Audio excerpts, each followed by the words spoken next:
Steph Curry. He joins us now. How are you, Steph? I'm doing good, Dan. Good to talk to you. Are you a football fan? Carolina Panthers. You talking football, NFL or college? Yeah, NFL. Yeah, Panther fan, diehard. Okay, what happens if Carolina faces San Francisco? Here you are, Golden State Warriors star. Who are you rooting for? They did that in the regular season. Panthers came out to the Bay and Panthers got the win. But the whole time it's always my hometown team. I love the Bay, but you got to go with the Panthers. Yeah. So did you grow up rooting for them? Yeah, I went to the first ever games when they played down in Clemson. No kidding. 96, I think it was 94, yeah. But you don't have to root for the Niners being in San Francisco, or is that your de facto team when Carolina's not playing? Oh, for sure. I'm Niners and Raiders, but until they play the Panthers, or once they play the Panthers, it's all bets are off. We always see now, we're seeing tight ends now, guys who played basketball in college who go into the NFL. A lot of these guys think that they could play in the NBA. Have you played with a guy or NFL guy who you think could actually play in the NBA? I haven't. I think Steve Smith, wide out for the Panthers. I think he played pickup in Charlotte one summer, and he had a little bit of game, but a whole nother level on the actual NBA floor. I don't think many NBA guys think they could hold their own on a football field. You got Miami coming up tonight, right? Yes, sir. Okay. The conversation between you and LeBron James, pre-game or during the game, is there much dialogue?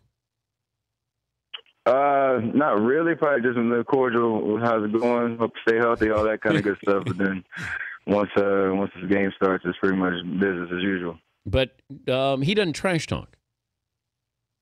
Not that I know of. Who would trash talk you on the Heat? Probably Shane Battier, because I beat him on the golf course one time. Well, plus he's a dookie, too. Did he take a charge on – I could see, Shane taking a charge on the golf course, because isn't that what Duke players do? He might have tried to, yes. Once his caddy may give him a wrong read or something. We were talking about movies here. Being on the road, you guys probably get a chance to see movies.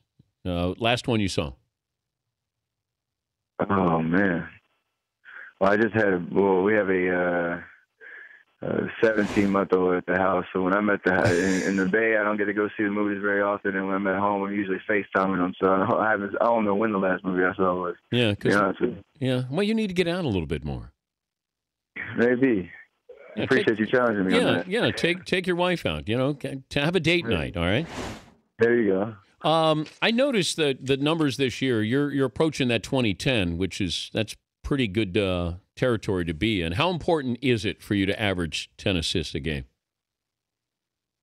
I mean, that'd be really, really cool because I think for people that watch me play, and obviously for myself, I think not many people value what I could do as a point guard. So the way you shoot the ball kind of overshadows that. So that's a big deal for me to be able to play the point guard position well and get my teammates involved in life.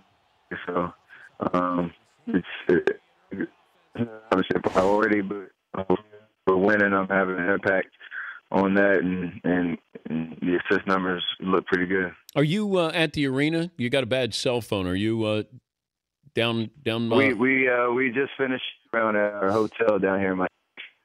Yeah. I'm losing you, Steph. Thank you, and I hope people vote for you for the NBA All-Star team.